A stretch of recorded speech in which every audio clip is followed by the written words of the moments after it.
Hadith from the Prophet Muhammad instructs, whomever among you sees a wrong, let him change it with his hand.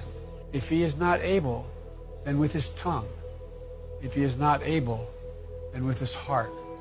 So many of you are living this teaching in your own communities every day, joining your faith and your principles with the American principles that are consistent, actions that take and make life better for your families, for your neighbors, through service, advocacy work, and preaching peace.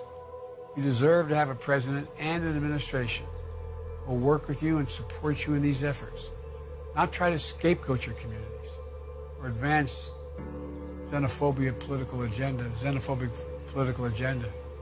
on the back of Muslim communities.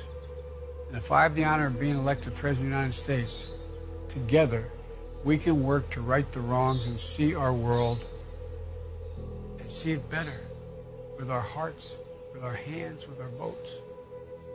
So again, Mr. Chairman, thank you so much. Thank you so, so very much. And may peace be upon you.